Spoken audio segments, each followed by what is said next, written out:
What's up, everybody? Smoove Cosplayer here, your favorite salsa dancing cosplayer, bringing you another episode of Smoove Conversations. My lovely guest tonight is Miss Hurricane Kitten. Kid, how you doing tonight? Good. How are you? I'm doing great. Glad to have you on. Yo, Glad to be here. I love. Wait, is that purple in your hair? Or is that blue?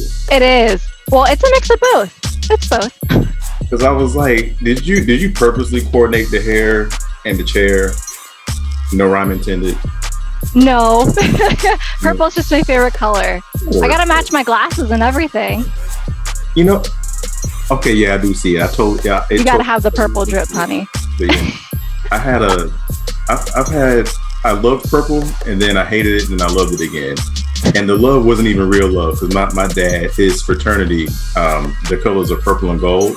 So everything that my parents bought me, pencil box, safety scissors, book bag. Safety scissors? My safety scissors were purple too, though. I can't say anything. All that was purple. A purple shirt that said, "My daddy belongs to Omega Sci-Fi," and a gold one with purple writing on it. It wasn't until 8th grade that I was wearing some purple sweatpants to school, and I got clowned for them. And from that moment on, I hated purple. No! But then slowly but surely, I started to love purple again, like a legit love for it, like a legit appreciation, not one that was just pushed on me. So it's not my favorite, but I definitely appreciate it, and I have a little bit in my arsenal. So yeah. I mean, obviously, rain, right? I was gonna say rain. Come on. Right. So, Kid, when did you fall in love with cosplay? Oh man. Probably, I think it was 2011. Was my first convention, actually with my now husband, Otakon, 2011. I went as Chun-Li, of course. Nice. And from then on, I was like, this is a whole new world of fun and exciting things. Yeah, exactly. So, I mean, I've always loved like Halloween and dressing up as a kid. And I didn't realize that there was this whole expanse of adults that do it. And they do it for conventions. And I think that's awesome. Nice. You said that was what con was that again now? That was Otakon. Otakon. They used to be in Baltimore, but they've moved to DC now for a bigger venue. Gotcha. So, yeah. That was your first, and also your now husband's first, right? That was his first, but not that year. He's gone a couple times before we got together. Okay, gotcha. He actually introduced me into that world. Okay. Yeah. All right. So let's park there for a second, because I know there are a lot of geeks out there who they're looking for the one. They want that geeky love, like both of y'all are into cosplay and geekiness and all of that. I found the one, but she, we don't share a love for cosplay, but I'm just like, you know what, that would have been just icing on the cake. It wasn't a deal breaker for me, similar to the dancing. Like, everybody assumed that I had to have a dance. I'm like, no, I don't have to have a dancer. She just needs to know that dancing was here before her, So same thing. I think I was just starting to get into cosplay when she came along. So it wasn't like a big, like, oh, you got to do this. So it wasn't, but there are a lot of geeks out there who their preference, if they have their way, their significant other is going to have the same interest in geekiness and cosplay. How did all of that? Give me the whole story. So we actually met in college many years ago now. We actually, at the end of this month, is going to be our 11 years together. Okay. I'm like, ew, we've been together for a decade. My God. y'all ain't still in y'all early 20s? Y'all both look...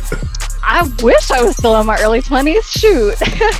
Y'all both look like y'all gonna get carded into your 40s, right? I sometimes I still get carded for movies, and that's 18, so yeah. We don't talk about that. But we met in college, and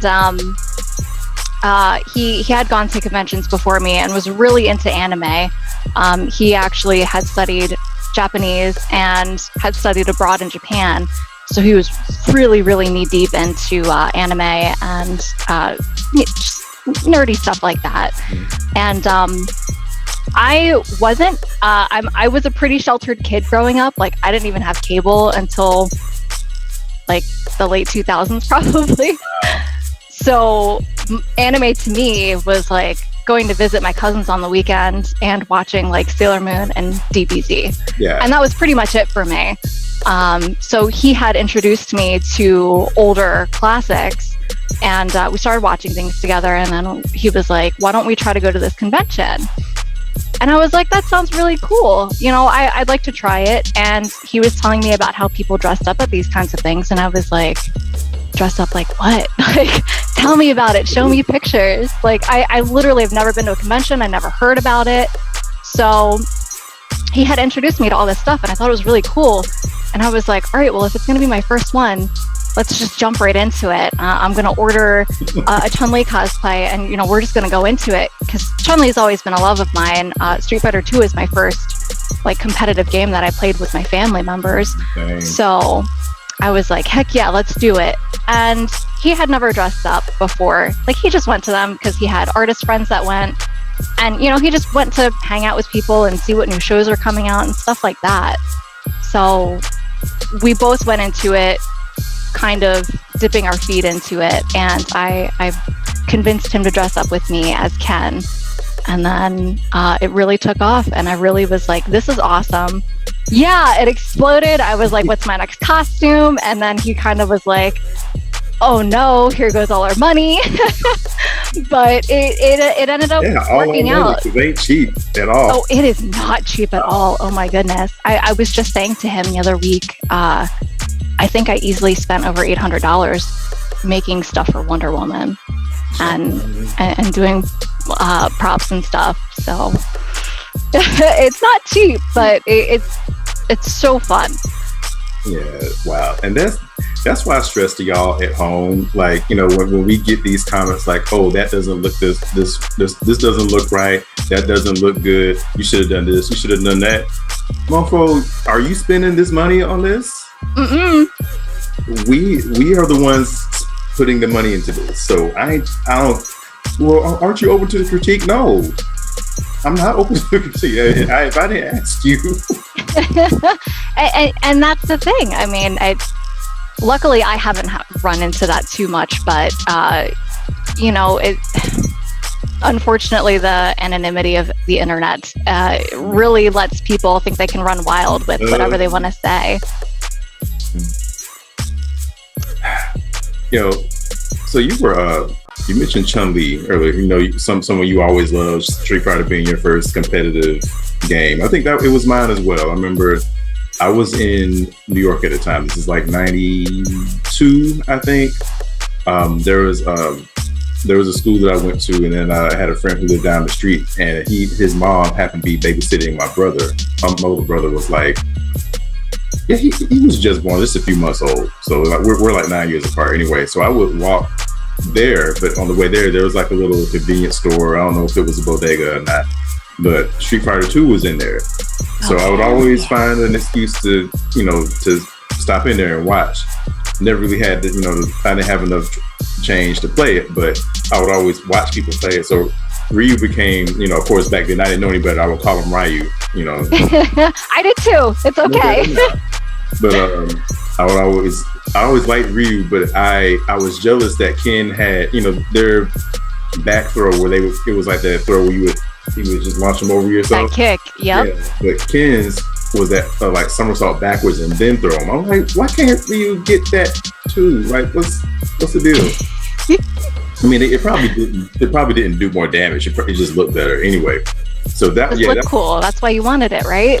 Right. So that was my first fighting game, my first competitive gaming experience. But I thought about the days, when we're us young guys, when we play a fighting game. If we play with a female friend of ours, the female friend is always gonna be like, "Where's the girl? Where's the girl?" And as kids, that annoys the heck out of us. But as an adult now, I realize that was representation. Like, I get why the girls flock to the girl, right? I say that to say, how do I want to frame this? what does representation mean to you, as far as like whether it's fighting games or any games, animes, movies, whatever? Like, how important is it to you to have that representation? Yeah, I think it's really important. I mean, growing up, it was the same thing. I wanted to play Chun-Li because she kind of looked like me, and I thought that was the coolest thing, being a kid and being able to beat up my cousin. You know, who like I never had a console growing up, and my cousins did. So of course, all of the boys are going to sit around and play games all the time, and I would just come for the weekend, and here I come rolling up, just slapping buttons on Chun-Li, and I would win. So, you know, they would get salty about it, but that was so cool to me. Like, not only do I not own this, do I not get to play as much as you, but I get to beat you with somebody that looks like me. That was the coolest thing growing up. And I always picked the female characters for the same reason. I mean, the next fighting game that I remember playing with my cousins was probably Soul Cal. And I mean, Ivy doesn't look like me, obviously, but I would still pick her because I thought she was awesome, and I didn't want to pick one of the burly dudes, you know. And that growing up, I think that meant a lot to me, to be able to kind of put myself in that environment that, you know, not a lot of girls are in. So I thought that was pretty cool, and I think that's super important, especially with how wide and vast the gaming and the anime industry and anything really nerd has exploded over the last 10, 15 years. So I think it's really important for it to be accessible to everyone and feel like there is that representation to really draw in other people and feel like they can be invested in something that's representative of them. Yeah, and I'm glad that now we still got a long ways to go, you know. Yeah, agreed. There has been a lot of progress too, and I appreciate that variety now, because I remember, you know, going back to Street Fighter, you know, the one that looked like me was Balrog, and I'm like, this whole game full of martial arts from all over the world, why does the one that looked like me has to be the one that's only using his hands? Mm-hmm. That's not like, and I don't dislike boxing. I don't hate boxing. Like, I appreciate boxing, and I respect the artistry in it, because I know that it takes a lot of skill. It takes a lot of precision. It's not just, you know, it's not just throwing haymakers until somebody gets knocked out. It's the artistry of it. But at the same time, I'm like, I could be wrong. Y'all correct me in the comments tactfully, but isn't boxing like the only martial art in the whole world that doesn't use anything but hands? That's a good question. I'm gonna look that up later.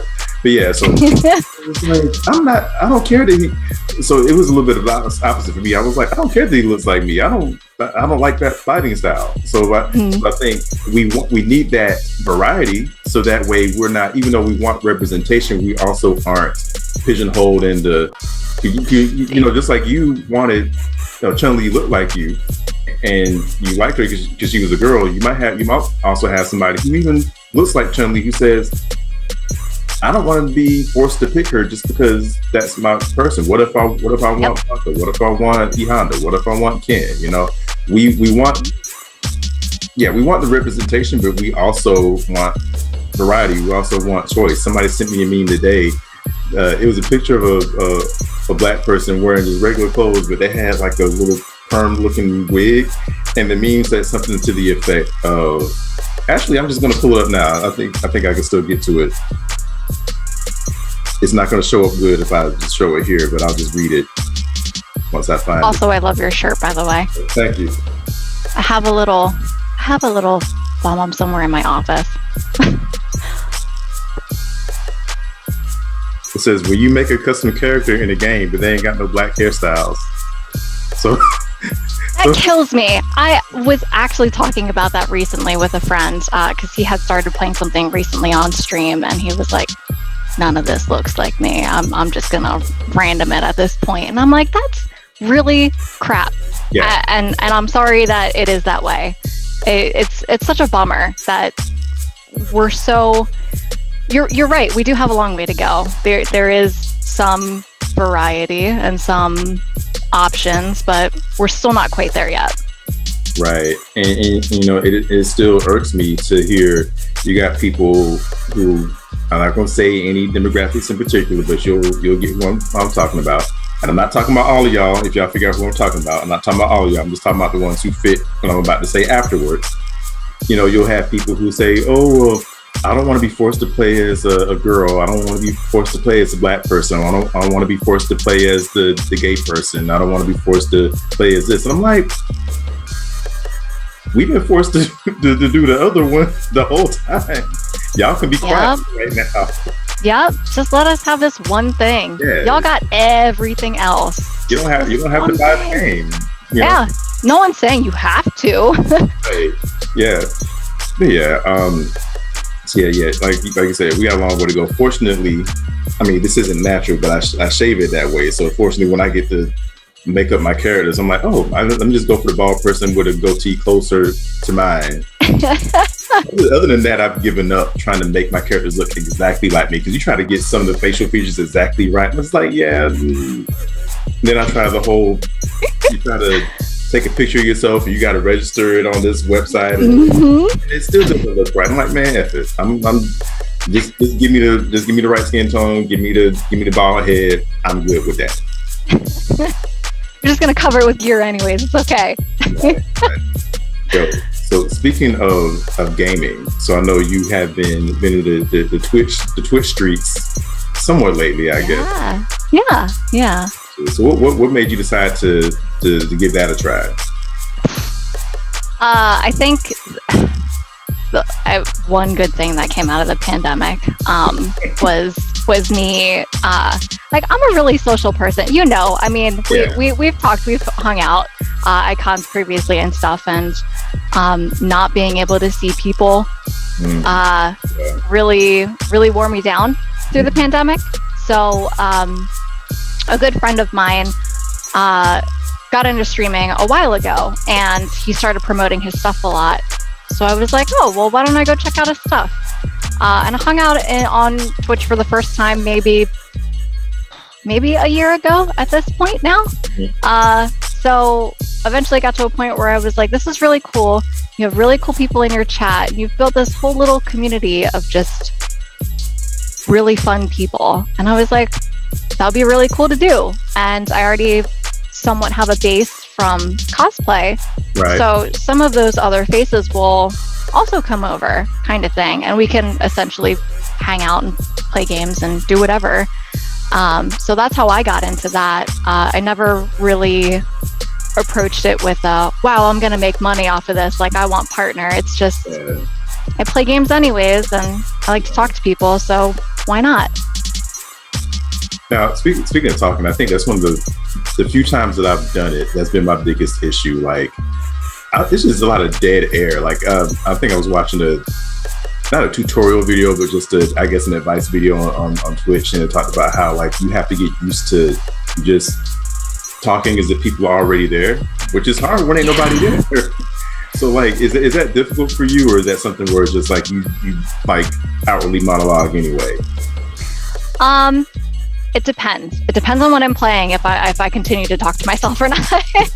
To be honest, I think that was one of the hardest things first starting for me, was realizing, wow, there's no one here, and I feel weird talking to myself, because I know I'm live and I can see myself in the corner, but I'm not talking to anybody. So it was kind of weird at first. And then I just started, I mean, when things happen in a game, I usually react to it anyways. So I just started talking to myself. I kind of cheated too, because I do have Dobby here. So I'll monologue to Dobby off in the corner, and he's not even on camera, but I'll just I'll ask a question and then he'll answer me, and I'm like, oh, okay. So I can essentially have a conversation. Yeah. Even though nobody's on the screen, I'm still at least talking, so it's not dead air. Nice. Now, I know you say you didn't really care about or didn't go into it with the idea of making money, but has that started to happen for you? Is that a thing for you? It's a little bit, yeah. I mean, I love and appreciate everybody that does support me through that venue. I think that's really cool, and I've met a lot of really cool and fun people through Twitch. But but I still I think I'm in the mindset of I don't want to make this like my job. Yeah. And that's awesome that people do that and have, you know, the gall to stream for 12 hours a day. I personally can't do that. I'm at like 3 hours and I'm like, all right, I'm getting cranky. I need to go eat. Like, I'll see y'all later. Right. Yeah, I think I kind of had the same mindset with when I was teaching dance. Of course, you know, with you know, COVID, like I'm really just not out there doing it. But yeah, that even before that, I was just like, you know what?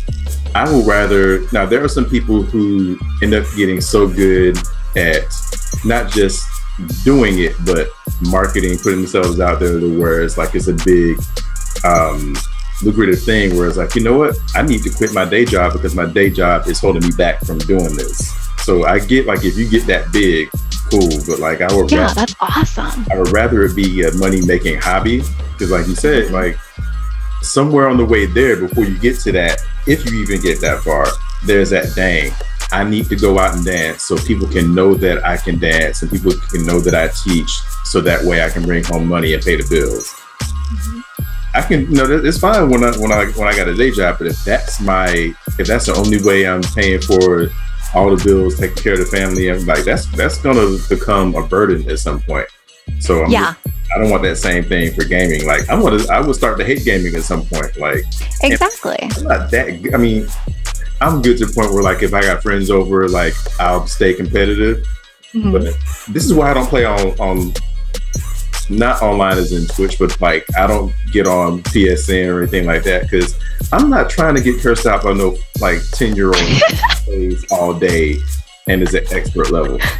I was taking one time and I was just basically, if you're a casual gamer, if you want your self-esteem shot to hell, like then go get online. I'm not get on PSN. Yeah. I'll just wait till my friends come over. I'm content with just putting it on difficult and testing my weight, testing my skills that way. But yeah, I'm not with it.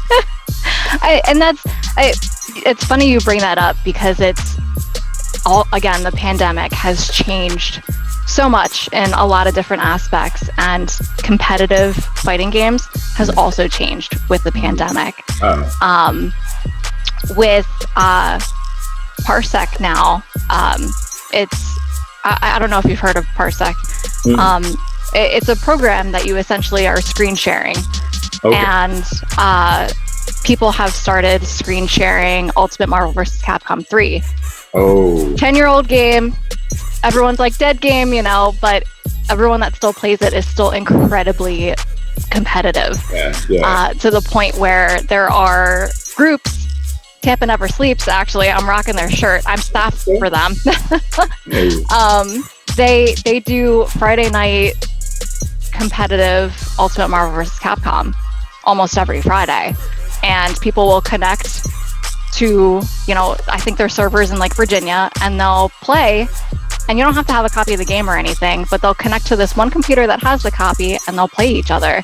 And it's, you know, when you think of competitive gaming, you think like, oh, everybody's just gonna curse you out, or you know, you think of like the 13-year-olds on live that are, you know, sending you hate messages and stuff.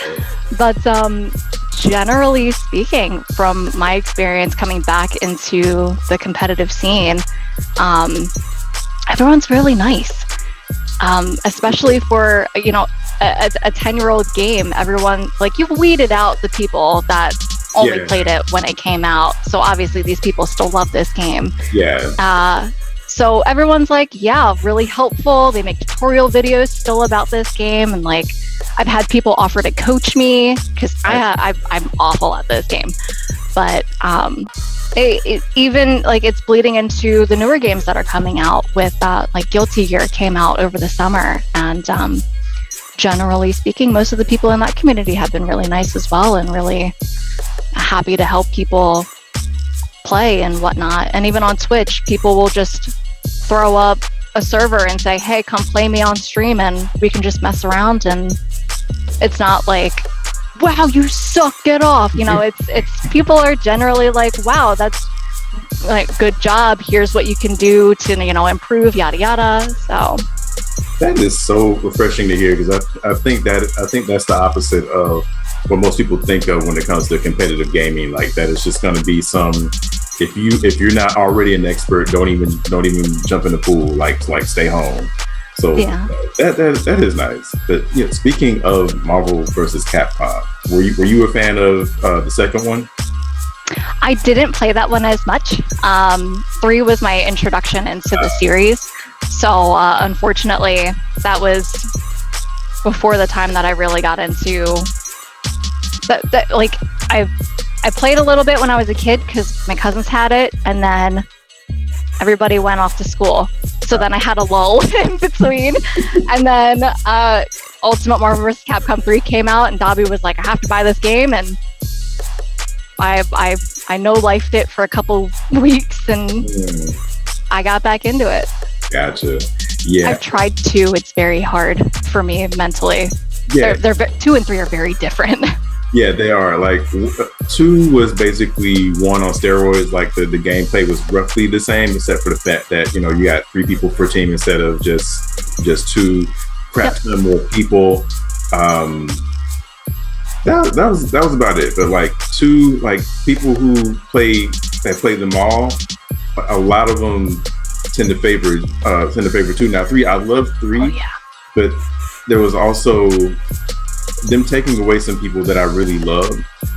Like, let me see, because they took away Gambit, they took away Rogue, they took away my waifu Psylocke, they took away so many people, and then they bring in some other people who I'm like I like Rocket Raccoon now, but I couldn't stand them at the time because I was like, who is this random off-brand character I've never heard of, and why is that here? Why are all the people I just mentioned and more, why are they gone, and why is this person who nobody cares about here?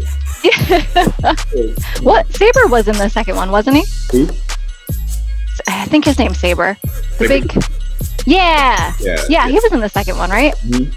Yeah, I'm bummed he wasn't in the third one. I mean, I played it a little bit. Of course, I tried Psylocke because obviously. Right. So, it's always a bummer seeing your favorites not go into the next installment. Even when the next one came out after 3, Infinite, that was not a great game. Yeah, I mean, they didn't have a lot of a good cast either. I only love that Black Panther is in there, and that's about it. And maybe I'm trying to remember if Ghost Rider was in the third one or not. Yes. Mm-hmm. Okay, because they gave, and we all know what the real reason was, which is the beef between Marvel and Fox, not being able to use the characters. Well, they probably could have put them in there, but because of the whole beef of them not being able to use them in the movies, and they were trying to run the comics into the ground so that way Fox would, all that good stuff. But the reason they gave this as bullshit reason for not having a lot more of the actually none of the X-Men characters in the game. Well, everybody really just loves the move sets, they love this move, so we just gave it to this other character. I'm like, that's not the same. Just come out and say what the real reason is. No, I picked Wolverine because I didn't care what his moveset was. I wanted to play as Wolverine. I didn't care what Psylocke's moveset was. I wanted to play as her. I don't care what Black Panther's moveset was. I wanted to play as him. I got to love the movies because of the character. Right. Come on now, nobody bought that. Totally agree. That was dumb. Well, again, the pandemic changing things. The nice thing about people really, I guess, falling back in love with these games is there are a lot of people that do mods for these games now.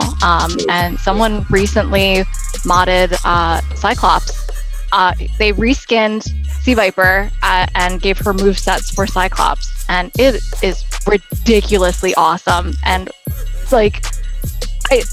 it's just really awesome. Yeah, I'll have to send you that sometime so you can actually see the moveset for it. You just reminded me. There's I forget what it is. It was, I don't even remember the name of it, but 2 jobs ago, we had these big monitors up on the wall, and they eventually would be used to show like stats for like tickets that were coming in. But I think one of them, actually, I think our supervisor did it. Me and him are still cool to this day. So he would put on, and again, I forget what the name of the game was, but it looked like a heavily modded version of Marvel versus Capcom 2, maybe a little bit of Fatal Fury, a little bit of King of Fighters, things like that. But just all these characters from those games, plus some characters that were never in the games, but you always wanted to be in the game. Yeah. They had Professor X in there. They had. Oh, heck yeah. Who else?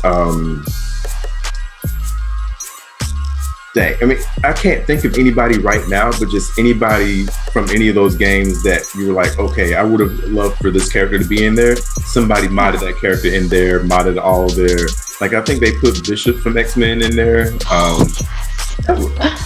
was just thinking about that the other day, like, how do we put him into a fighting game? Because we've got to incorporate his energy absorption in there somehow. So I was like, maybe if he gets hit with the energy blast but doesn't block, he loses damage but gains like super meter, or if he blocks it, he gets no damage at all and gains a whole bunch more super, something like that. I don't know.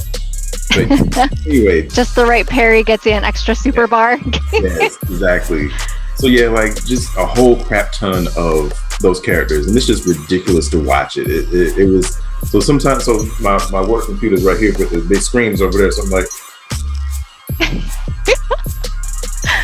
Did you see? Yeah, so that's going on all day at work.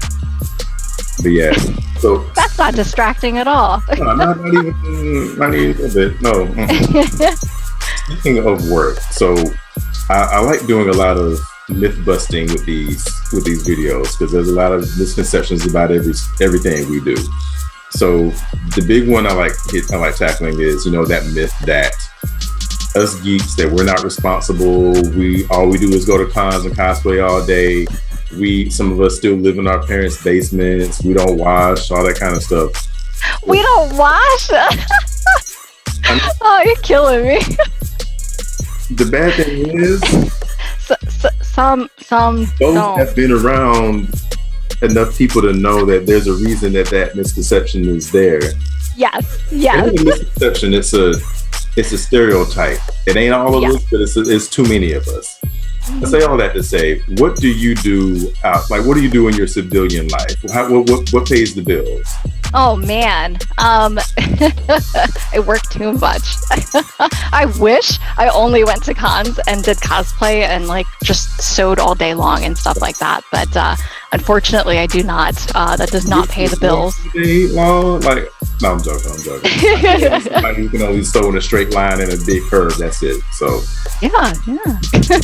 That's all you need. There's always room for improvement, and there are lots of YouTube videos out there. That's actually how I learned how to sew, or at least remembered, outside of high school home ec. But for my civilian life, I'm into way too many things. I work full time as a service coordinator for a global company. So I coordinate for any of my field service engineers that are out in the field, but literally all over the world. So I work really funky hours with Australia and my people here in the US and stuff. So when I say I work a lot, it's generally 60 plus hours a week. So I do that. I am the vice president of a charity group that actually is cosplay based. That is just amazing. Unfortunately, we've been taking some time off because of the pandemic, and we don't want to get our kids sick whenever we go to visit them and things like that. But I also do that. I also volunteer for Tampa Never Sleeps, and I do their I do modding for their Twitch channel whenever they do competitions on the weekends and during the week and stuff like that. I don't live in my parents' basement. Yeah, we have a lovely house. We're blessed enough to have a house. Actually, we purchased our first house 7 or 8 years ago now. So this is our second, but we're I don't want to say living the dream, because I mean, wow, corporate world is a little soul crushing, just a little bit. Yeah. It can be, but that's why cosplay is so awesome, because it's definitely a way to escape all of that and just kind of live your life for a weekend and not worry about anything, and just essentially be a kid again in costume and run around and just have fun. Gotcha. So you are full-on functioning adult. Yes. Well, I guess you could say that. Functioning enough. Yes. Yeah. So you take care of business. You take care of the home. You and the hubby take care of yourselves and each other, and it's not just some. You're not going to a con and coming back and wondering if your phone's going to be turned off or. No, that's actually one of my pet peeves. It is seeing folks that like, I understand everybody needs an outlet and everyone needs something good in their life, but if you can't pay the bills, then don't buy that new costume, or maybe find some extra roommates for a con so that you have money to eat while you're there. Like, don't starve yourself of food and life after the con just to have a little bit of fun. Exactly. And y'all, again, I've said this before in another video, don't think I'm saying that judgingly. I'm saying this as someone who has been there, right? Like, not in con life. I think I was a little bit older by the time I got into cosplay. It's weird. Like, I turned 30 3 months after I cosplayed the first time. So I was already into, like, okay, not that I wasn't an adult before, but I'm like, I was getting up there. But back when I used to go to salsa conventions more than I went to comic conventions, they actually literally swapped. I think the year that I started cosplaying was the last year that I had gone to a big large scale salsa event. So since then, I've only done local stuff. But basically, you take any comic convention, remove the geekiness, insert dance. Like, instead of panels and whatnot, you got dance classes of all types. That's awesome. At night, then you're dancing hard from like 11:30 until like 4 in the morning. So why did I even bring that up? Oh, so I went to one of them in San Diego one year, and I was, broke bachelor at the time. Always only had money. After I paid the bills, I really had nothing left over. So that was the kind of life I was living back then. More like paycheck to paycheck, maybe even a little less than that. And I procrastinated about buying my flight. So I was just like, okay, So I got paid the night, the day before that I was supposed to go. So I'm waiting till midnight hits. So I'm finally seeing that my money has hit, but now I also see that the plane ticket price has gone up a couple $100. Oh no! I was able to buy it and still be able to pay rent and everything, but I wasn't gonna have money for food or anything when I was there. So fortunately, my friend, who I was already staying with him instead of staying in a hotel, he took care of me, but he also gave me not a scolding or nothing like that, but just what a good friend would do if he sees you in a situation like that. Like, hey man, blah blah blah blah blah. You need to get together, basically. Yep. In kind, but also real words. Yeah, absolutely. I was like, to this day, I appreciate him for that. I say all that to say, y'all, when we talk about people who, go to cons and don't already have, like, someone buys a con ticket and gets there, but they don't have a hotel yet, and they get in there trying to figure out who they're going to stay with. I think that's more of a lack of planning. I don't know if that's like the money part. It could be that too. Or you got people who got a ticket to the con, got the hotel, but they're trying to get a ride, but don't have money for gas. People who their phones get cut off while they're at the convention. People who come back. And I haven't heard this one before, but it wouldn't surprise me if it's happened. You come back home and there's a whatever color slip that is on your door. That's why we go so hard on this. Cause like I've been there, I know what that's like. So it's like, y'all, don't go down that road. That con will be there the next time. Yeah, Absolutely. I've unfortunate. Oh, I'm sorry. No, yeah, I'm done. You're good. I've unfortunately seen folks that have, bought the con ticket, spent money on costumes, and then after the con, all of a sudden it's, hey, I can't afford rent. Can you donate to this thing? And I'm like, that really sucks. And part of it is that planning, and you do.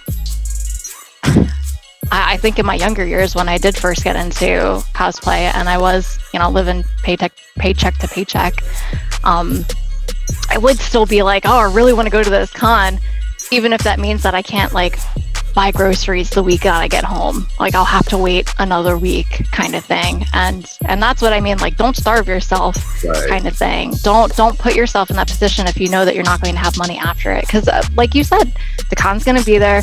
If you really want to see your friends, you can always meet up somewhere that isn't going to charge you to go there kind of thing. So, I mean, the cons are amazing and they're a lot of fun. And of course, they create this awesome atmosphere, but they're not the be all end all. So definitely, it's not worth it to put yourself in that position just to go. Yeah. So speaking of con life, what would you say is your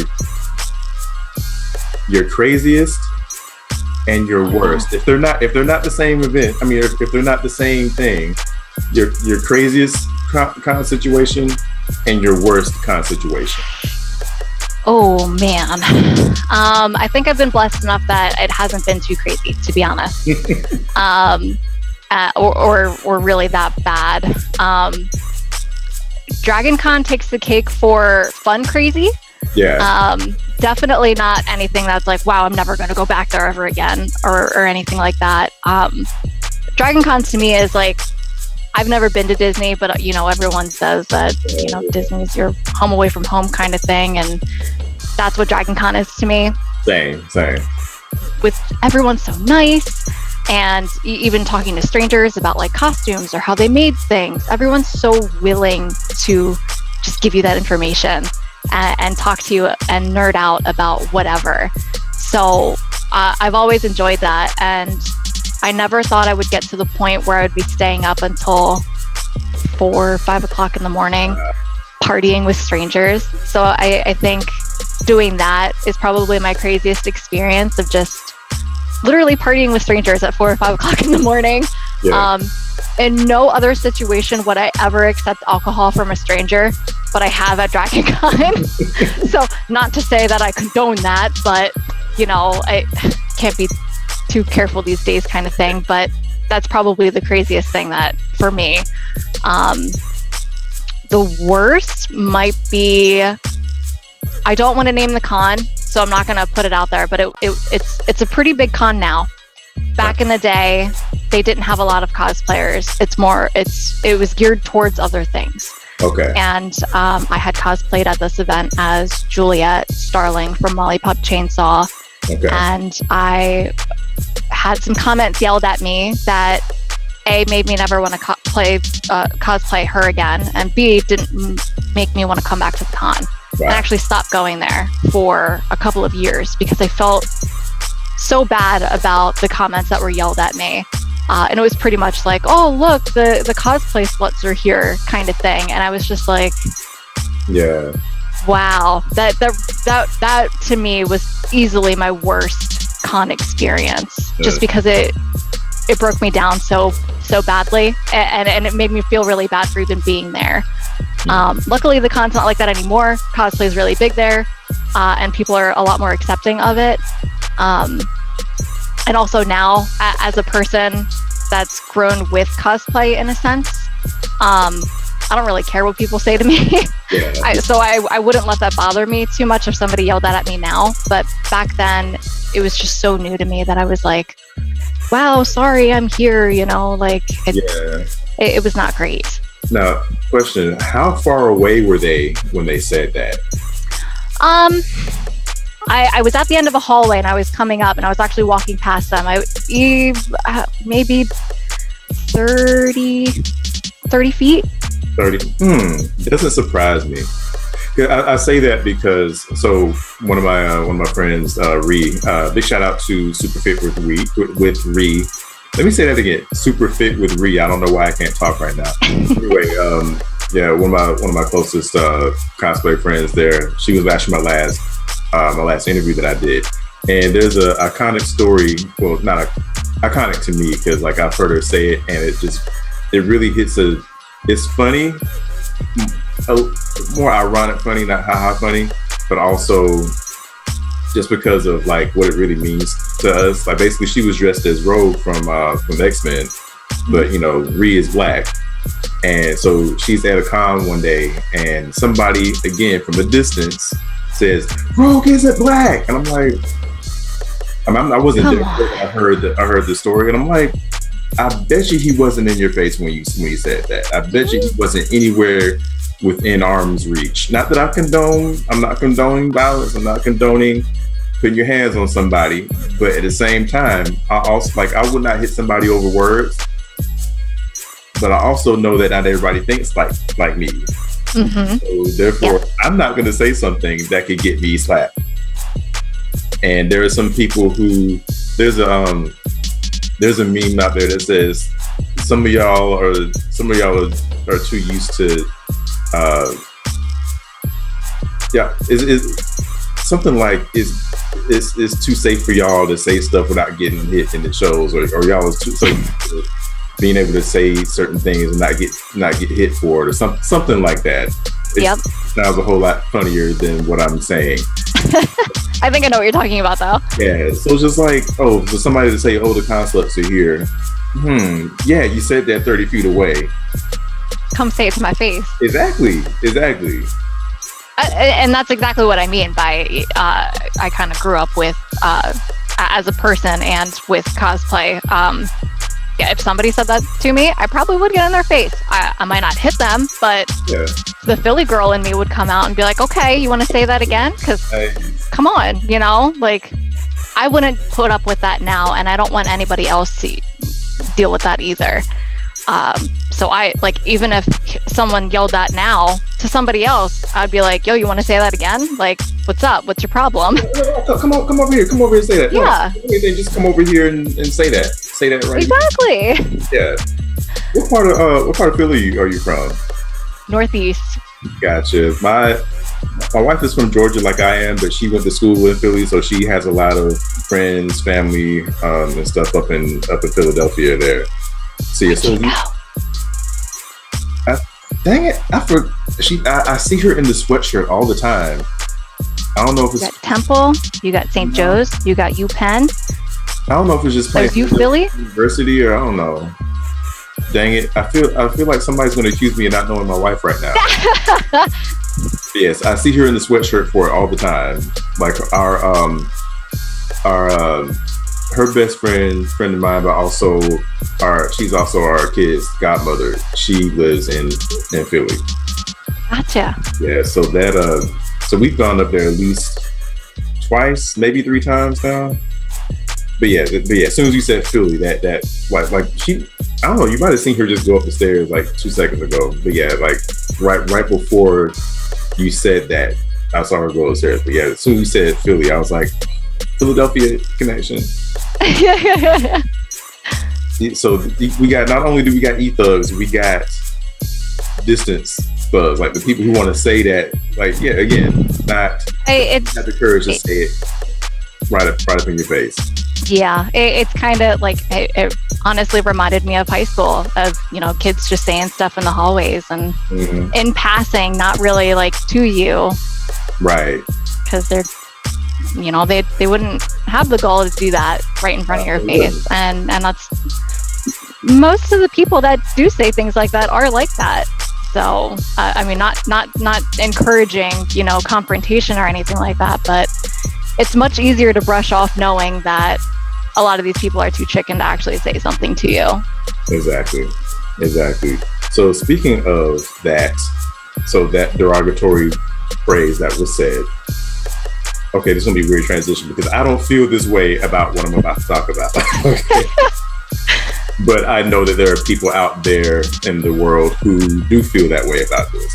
So let's we killed the myth about, being a geek but not being responsible and all that kind of stuff. Yep. Let's tackle these misconceptions about all those forbidden sites. Oh. OnlyFans, the Patreon, the Lewds and the news, all that kind of stuff. Because I know you, yep. I know you've done quite a few. Is Lewds the correct term for what you do? For me, yes. Okay. Yes, I do not do nudes, so I try to broadcast it as Lewds only. Yeah, and I hate that y'all have to do that, because you got some people who see that you do that and they'll automatically assume, oh, are you open to doing these? Are you open to no? I'm open to doing what I put out there. Like, exactly. Yeah. I get asked that a lot, and I'm like, no, sorry, I'm good. If I do this, that don't mean I'm gonna do that. Yep. No shame to the people who do that. But absolutely. I don't knock whatever anybody does as long as you're not hurting nobody, kind of thing. It's just, I choose not to do that, and I get asked that a lot, unfortunately. And most people are respectful, and they'll just be like, "Oh, okay, like, thanks for answering me," kind of thing. But some people are really persistent. It's really, it gets a little funky there. Yeah, like, dude, like, no. Yeah. How many different ways can I say no? Yeah. And it's hard to, especially when I first started, because I would get that question a lot right in the beginning. And, you never want to, it's hard because you don't want to give a stern no, because then you're going to be seen as, wow, you're such a bitch kind of thing. And if you're too nice, then they'll continue to be persistent until you have to be mean or block them. And then it always ends up still being, wow, you're a bitch kind of thing. Yeah. And, you're kind of trapped there with that with some people. But again, on a majority of them will take no and just move on and say, okay, thanks for, answering. Yeah. And, as I've matured as a man, I've started to realize that, like, okay, I'm not putting this on all of us, of course. So guys watching at home, I'm not saying all men. However, I hate that we have made it to where y'all have to have that dilemma. Like, because I would, in a vacuum, I would tell somebody to say, hey, just give a stern no. But of course, you give a stern no, that leads to what you said. Like, I get labeled as a bitch. I get labeled as, oh, I'm difficult, or I'm this, I'm that. But if you don't give a strong no, there's that, I don't know if it was Jim Carrey or whoever. So you tell me there's a chance. Yes. Yeah. They'll take anything that is not a hard no as either a yes or maybe, or there's a possibility. Yeah. Yeah. Like Yep. I used to say, and I don't say this anymore just because I realize I never will fully understand, but I understand more of the difficulties y'all go through. I used to tell people, like female friends of mine, I would tell them, hey, make sure that door is closed. Mm-hmm. Because a guy doesn't need an open door. He just needs a crack. Yeah. And I'm like, and thinking of how I used to say that, I'm like, it shouldn't be that. I shouldn't have to say, oh, make sure that door is closed. No. Hey, I'm going to be raising my son to tell him, hey, look, if it ain't a hell yes, it's a no. Because that's knowing your worth too, son. Like, yep. He needs to be, and it don't even have to be, romantic, sexual. It could be a collaboration. It could be a job. It could be a gig. If they, exceptions, of course. Because I posted that one time, and one of my friends was like, yeah, well, Michelle Obama turned Barack down the first time. I'm like, again, exceptions. Like I even put it in the post that there's exceptions. Anyway, so yeah, teaching both my kids, like, hey, if it ain't a hell yes, it's a no. Yeah, you will go a whole lot further in life and miss out on a whole lot of heartache and confusion by going off of that. Yep.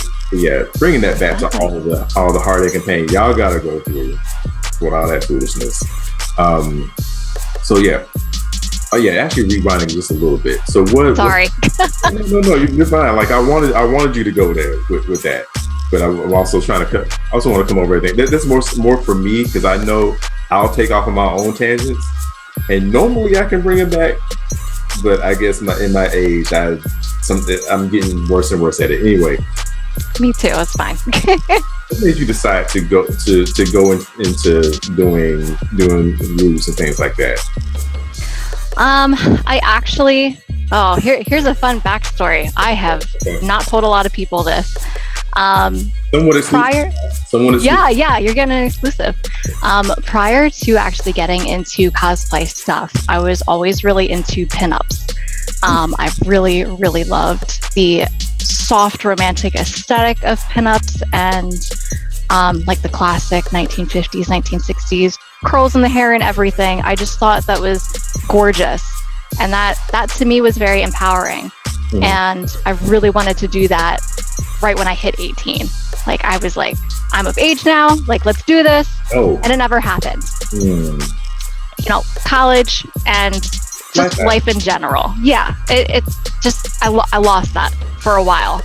And then we got into cosplay stuff. And then a good friend of mine, that's a very big cosplayer and model now, started getting into the boudoir and modeling type thing. And I was like, well, if she can do it, then I can do it, kind of thing. So I just kind of dipped my toe in it and was like, okay, well, what if I just kind of lewd a costume that's already kind of lewd? And then it took off from there. So that's how I got into that. And it got to a point where I enjoyed it so much, and it made me feel good about myself and my body image, that I was like, why don't I do this more? And why don't I, you know, kind of market myself towards, you know, the little section of the internet just for me, for where I actually do pinups and lewds and things like that. So I know there's a lot of people that are very, how do I put this?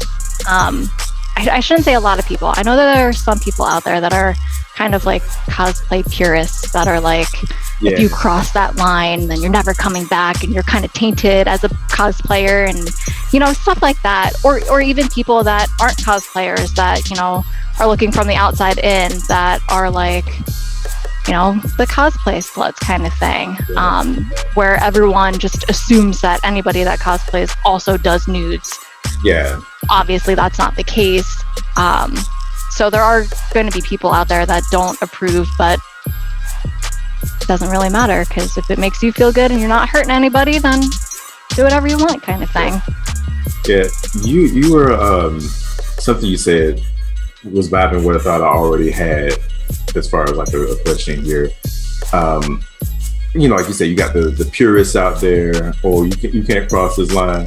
First of all, I'm like, look, y'all ain't gonna really sit here and get me to believe that of all the stuff you watch, whether it's, you know, anime, video games you play, movies, that have all these costumes for women that are made for the male gaze. You watch all these sexy women and all this other stuff, but you drawing the line somewhere with the cosplay. Oh no! I don't want to see boobs and booty and legs. I'm like, yep. Did you just all of a sudden become a prude? Yeah. Yep. Really, y'all just being some hypocrites right now. Because a woman is taking it into her own hands, because she's choosing to express herself that way instead of because somebody else wants her to. Now y'all got a problem. Yep. But I think in every group, or I guess every what's the word I'm thinking of? I guess every fandom, in a sense, is going to have gatekeepers. I've run into plenty of them, even with just regular cosplay before I started getting into the modeling aspect of things. But there are always going to be those few that are, you know, just gatekeepers who aren't getting paid to keep a gate. Touch some grass, see some sunlight. They're not getting a benefit of any type for keeping the gate that actually doesn't exist. But anyway. Yep. Throwing all the shade. Y'all getting all the shade on that today. I'm not even sorry. If one more person asked me if I've even played a game that I've cosplayed from, I could scream. Right. Now, I will say, you know, there are some times where people are going to cosplay something that they haven't played. It doesn't matter, though. It doesn't. It doesn't matter. Yeah. Sometimes I just like how something looks, and I think it's a challenge to make it. Did a whole video on that. Like, there's so many different reasons that somebody would cosplay besides they love the character. That's what I do, but I don't put that on somebody else. Somebody else just likes making things, and who else better to wear the thing they made than them? You know, they see this character, they don't know jack about the character, but they see it as a challenge to make that costume. So yeah, they learn a little bit about it on on the way there, because hey, you got to learn a little bit to get the costume to where they wanted it. Excuse me. You got people who, they just think it looks cool. I don't think that's a crime. They just want to be in costume regardless of who the character is. I don't think that's a crime. Some people just want to have an extended Halloween. I don't think that's a crime. So it's like, exactly. Yeah. So, I mean, case in point, Dark Phoenix. I actually did not grow up on X-Men. I did not know a lot about it.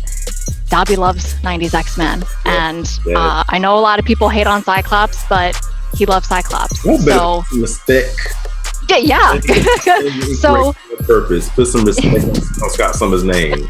Dang it. Right. So we put together Dark Phoenix and Cyclops, and I did that because he was like, this is one thing that I really want to cosplay. So we did it. And do I know anything really about X-Men? No.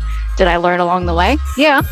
Do I know everything? No, still not. But I can still put on the costume and appreciate it. And it still means a lot to me because it means a lot to my husband that we got to do something that he wanted to do. You know, so it's not always. You have to say something about it. Yeah. Exactly. I think that's when I met y'all. I think this was Dragon Con 2016. I think it was on a Saturday. I was walking with my friend Evilise. She was wearing Storm that day. Yes. Oh my gosh, she's the cutest Storm. I don't even think y'all saw my face that day because I think I was wearing my snake eyes. You had your Is this? I actually think this is your first time seeing my face not covered by anything. Because I was fully covered that day. Next time I saw you, I was wearing rain. The next time I saw you, I was doing Jam Master Jedi, so you saw most of my face, but I still had my fuzzy bucket hat and my glasses. So I'm a little. I say that because I saw somebody else that day who didn't recognize. No, somebody else didn't recognize me just wearing that. I'm like, I only got a hat and glasses on. Anyway, and of course, when we hung out last Dragon Con, the first day I was Rain, so this was covered. And then the next day I'm wearing Domino, so you see my face, but it's all white. Yeah, I'm always, the facial recognition is just not there. Anyway, I don't know why. How could I forget that face, though? I've seen that face outside of costume. The costume, who this? But yeah. That's what always makes me laugh, too, about cosplay is, someone will always run up to you and they recognize you, but they're in full costume, and I'm like, I'm sorry, who are you? And hey, you! Not till later on you get tagged, like, that was you? Yeah, and I always feel so bad about it. I'm like, I'm sorry, I didn't recognize you in costume. And if that ever happens to me, please don't get offended. I'm really bad with names anyways, but it's so hard to tell because everyone's so good at their costume. Yeah. You just reminded me of something. So, I remember when we did Rain and Katana, our boy Joel, some of my favorite photos. Yes, those we killed those. Yes. Oh yeah. The other person who killed those was our friend Sam. I love Sam. Yes, I love his work. Now I interviewed him at the beginning of. It was either you released the video in February. I just watched it. I rewatched it because I wanted to mentally prepare, and I was like, who better to watch than Sam? Because I love Sam. He's easily one of my favorite photographers. Yeah. So I really like the energy between you guys too, and I wanted to center myself and get ready for this. So I just watched that one again. If you're watching this, we love you. Now, Of course. So now that since you watched it recently, you know, I asked him about, you know, when because he does a lot of boudoir, if I'm saying that right. I say it enough to get it right. He does a lot of boudoir shoots, right? So I asked him, like, you know, if for everybody out there who's interested in doing those, you know, how do you look for, you know, look for a photographer? How do you know who's safe? How do you know who's not safe? So on the other end of this, as someone who's been in front of the camera at such a shoot, what would you say to someone who's, you know, wanting to get into it, hasn't done it before? Advice on doing it, advice on vetting the photographers, all that kind of stuff. Like, what advice would you give to someone who's just getting into that, wanting to get into that? Oh, that's a fun one. So I actually had this discussion with someone who had created an OnlyFans maybe a year ago. I gave her that little extra nudge. She thought about doing it and she was like, I don't really know. I talked to her about it and she ended up doing it and she's doing great at it.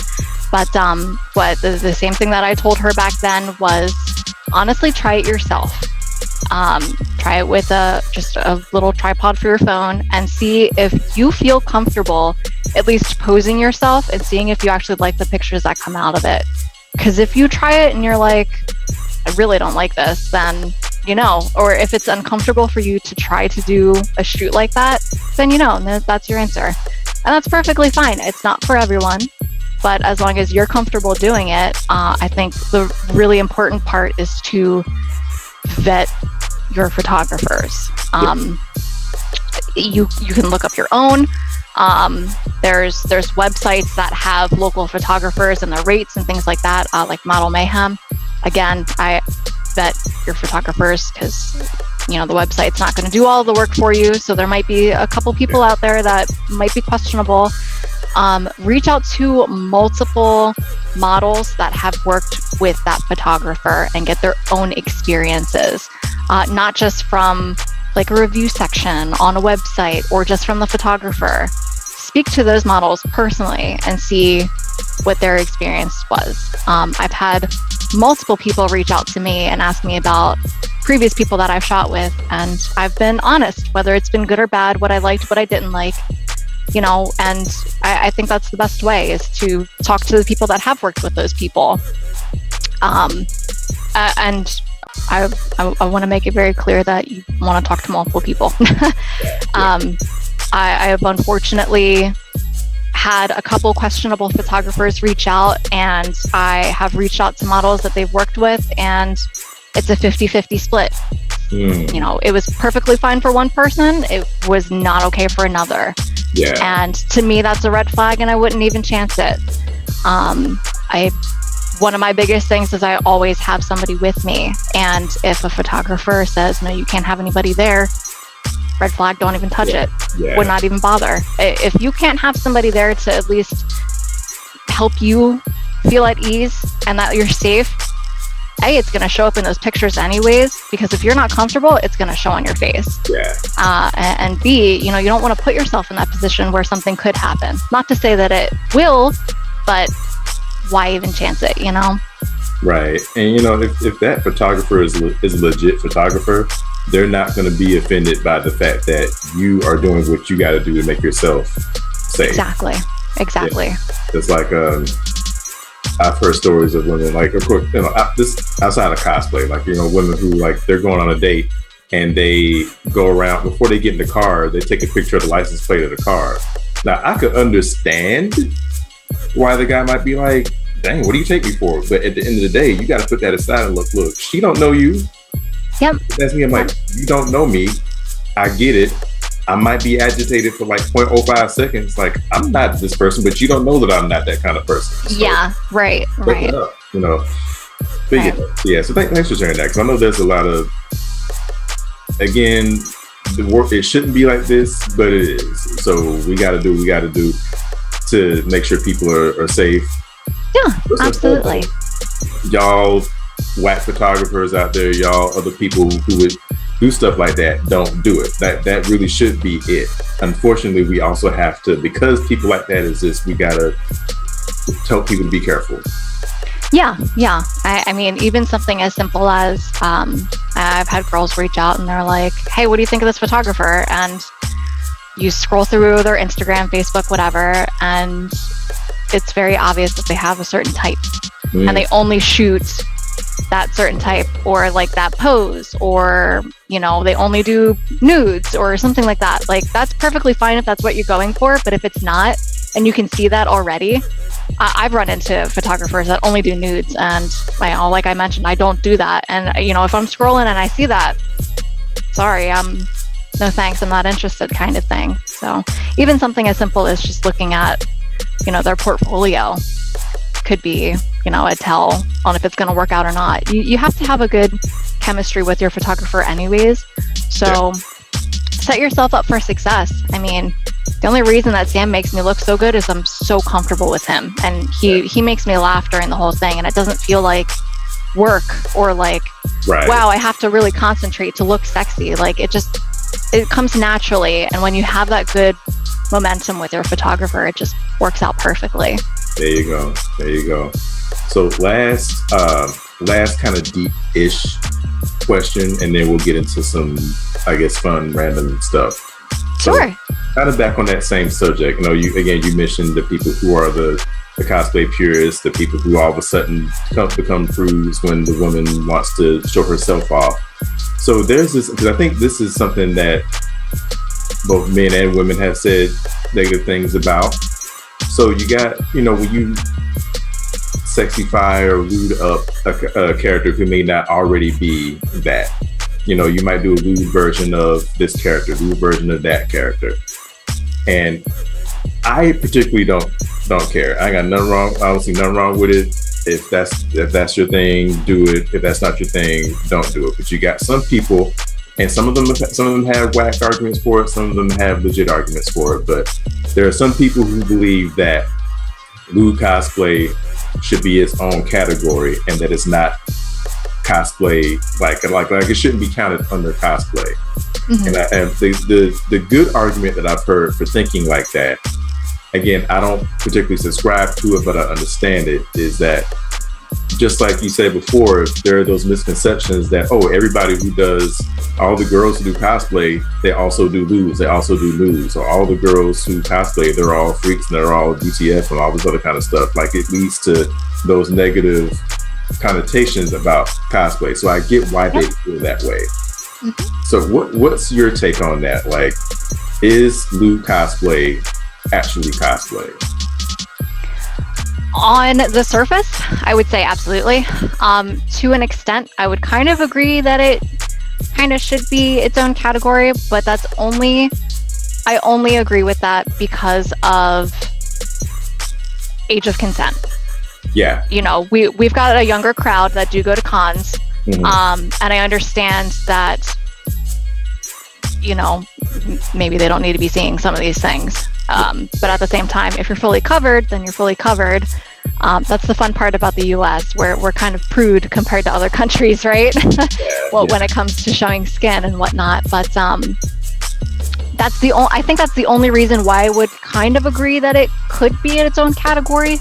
But at the same time, I mean, cosplay is just costume play. So, you know, if you want to change up a costume and make it lewd, then I would still consider that. If you want to do a mashup, that's still, I'm sorry, my phone's going off.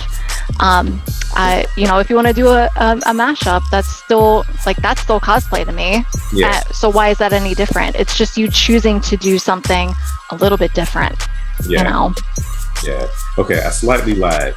What would you say to, and again, I think I've heard equal amounts of both sexes say this. You can't just put a helmet on and a bikini and call it a cosplay. You can't just put on a mask and some lingerie and call it cosplay. What would you say to people who say that? Shut up. Sit down. Let people do what they want to do. Right. That's it. There you go. I mean, I personally, being one of those people that does put on a bikini, and like, I'll put on my Chun-Li hair buns and I'll say that's, you know, how did I put it? I used to use it as a hashtag on Instagram before I stopped using hashtags. Boudoir. is how I used to word it. So I mean, that to me, yeah, maybe it's not a full Chun-Li costume, but that's still portraying the character. So to me, that still falls under the same bracket.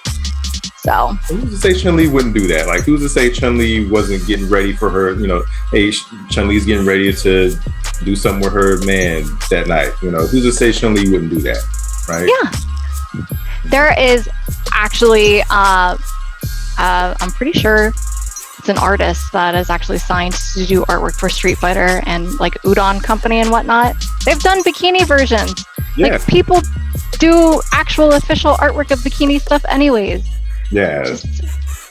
There's a monthly bikini calendar of Capcom girls. Like, it's officially licensed and released. So, I mean, just let people do what they want to do and enjoy what they want to do. It's when it all comes down to it, we all love either a character, a movie, or what have you, right? So that's our own way of appreciating that medium.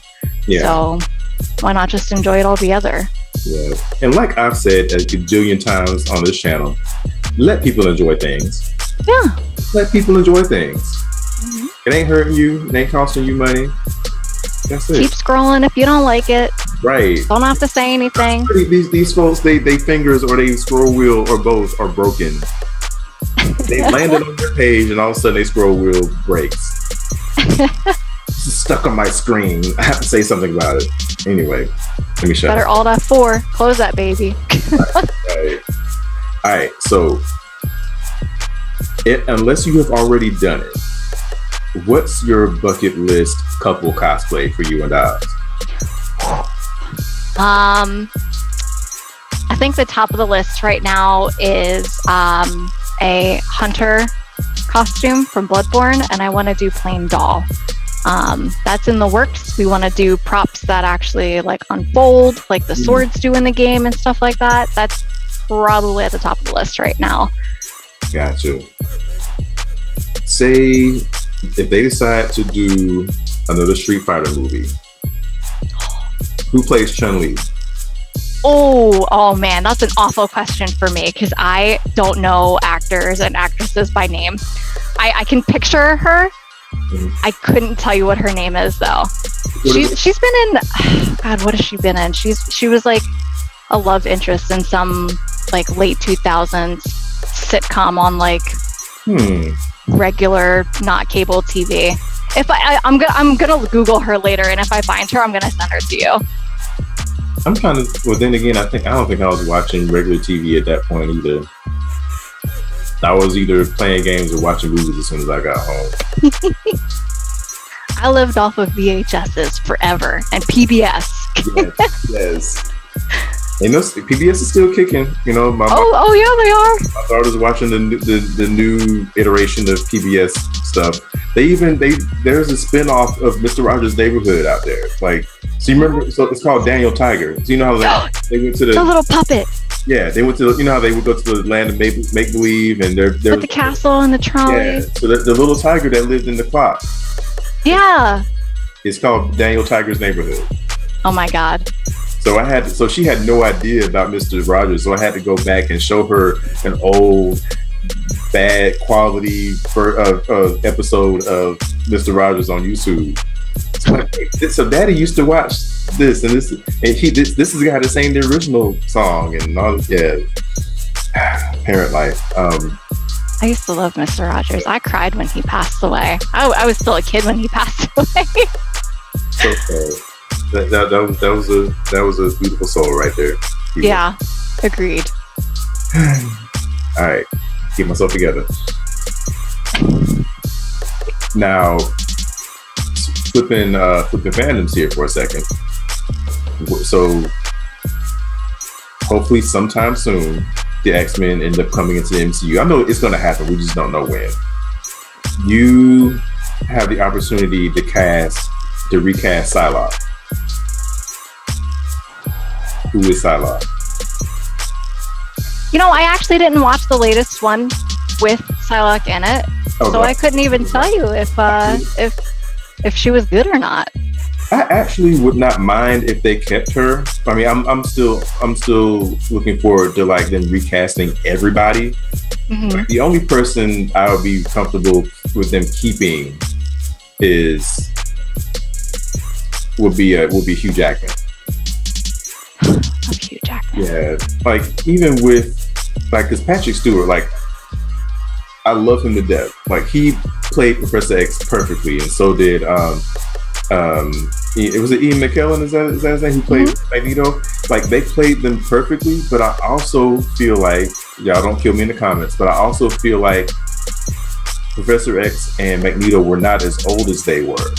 Like if you look back in the comics, okay, that's fair. Also look back in the comics and the cartoon, they were old, but they weren't like elderly, you know what I mean? Like, so I still feel like, again, they killed those roles. Those are like, so those two and Wolverine were the only two castings that they nailed to the wall. But I still would like a younger, you know, not Michael Fassbender and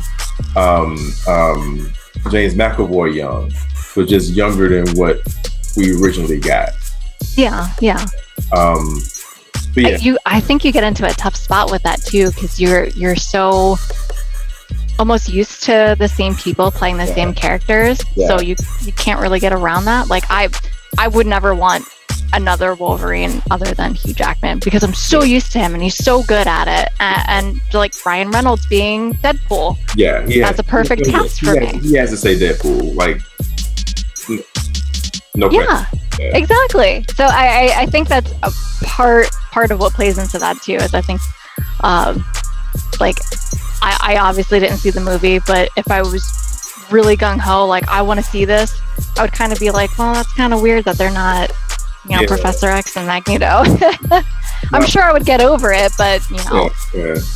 Now the woman who played Psylocke, Olivia Munn or Moon, Munn. Let me Google her. Well, you keep talking. I'm gonna Google her. Did you ever see The Predator? Mm-mm. Okay, never mind. I'm sheltered. No. This is like we knew each other by the time this movie came out. So I'm not talking about the original Predator, because there was Predator 2, then there was, you know, the Alien vs Predator series, then there was Predators, which I think Adrian Brody was in there. Mahershala. That's a name I'm familiar with. I don't.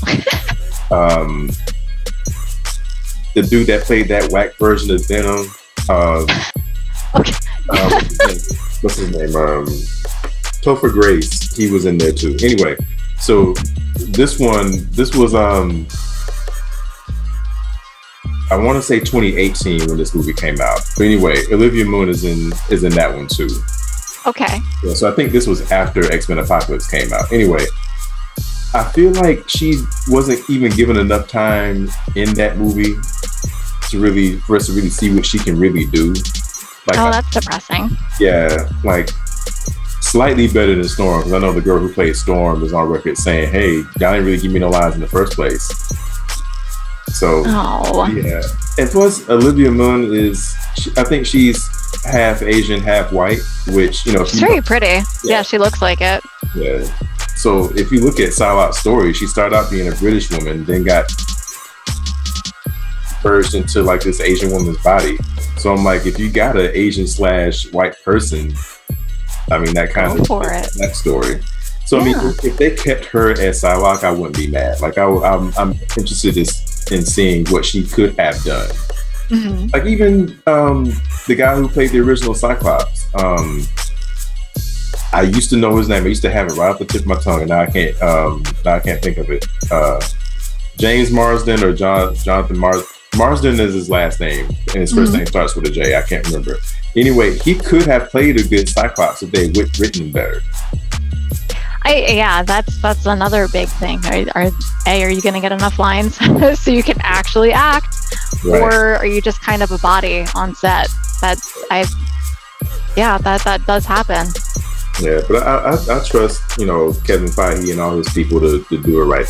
They've done right by us so far, so I trust that they're going to handle my excellence. Hopefully they'll keep going. All right, so Kid, before we get out of here, is there anything Anything you want to plug, anything you want to share, anything you want to get off your chest, anybody you want to say hello to, anything like that? We'll be here forever. No, I'm just kidding. Thank you for having me. This was a lot of fun. I hope I didn't go on too many tangents. I tend to do that when I do these things. It's been an honor, and it's so good seeing you. I'm very upset that I missed you at Dragon Con, and I was only there for like a little bit over 24 hours and I left. But this opportunity has been awesome. I'm very honored to be here. Again, I'm Hurricane Kitten. You can find me on Twitter, Instagram, Twitch. Search Hurricane Kitten, you'll find me. Or you'll find a lot of pictures of actual kittens that are found in storms, you know, little orphan babies. It's a very weird mix of Google images. Have you Googled Hurricane Kitten and found them? I have. It's very interesting. It's a lot of like cute stories of somebody rescuing kittens in storms. And then there's me. And then there's my booty because I do boudoir. And I'm like, oh, Lord. I'm so sorry if y'all are looking for actual kittens rescued from storms. I like messed that all up. Young lady, I was looking for my actual kitten who was found in a hurricane, and now your butt's on the screen. Like, yeah. I'm sorry. Actually, really quick funny story. There was a band that did heavy screamo rock, and their name was Kitten Hurricane. They're based out of Australia, and back when I actually used my Facebook a lot, a venue they were playing at went to tag them, and they accidentally tagged me instead. So I was like, why am I getting invited to this like show at 9 p.m. in Australia in like 2 days? I'm like, what is this? You gotta be the face of the club, girl.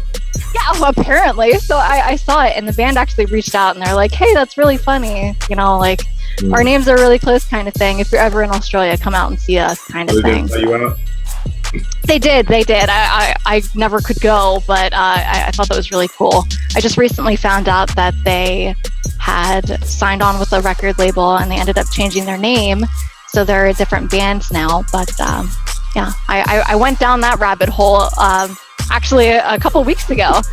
But anywho, yeah, wow. You can find me on the internet. Again, either you're going to find cute pictures of cats in a storm, or you'll find me. There we go.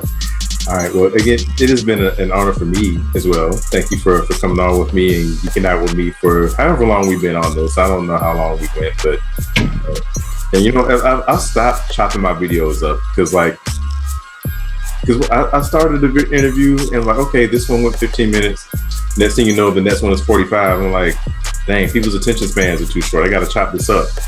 And I started noticing that the first video would always get, you know, a bunch of hits for me, you know, not like actually a lot, but you know, anywhere between like 50 to 100 on the first one. And then the second one less, and then the third one will be less. So I'm just like, this is too much editing. I'm gonna just do this all at once. So this is gonna be one long behind video. Hey, why not? Right? Because I watch long videos, like I watch 45 minute to hour long videos. So I'm just like, hey, if someone wants to be here and watch it, they will. If they won't, if they don't. Absolutely. Also, by the way, you saying 50 to 100 is a lot for you? That's definitely a lot. Don't sell yourself short.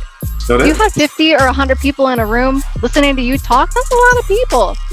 I'll take that. That's how I view streaming. You know, maybe I'll stream to 20 people, 25, and I'm like, that's a lot of people. If I had them all in a room listening to me, I'd be kind of nervous. So don't sell yourself short.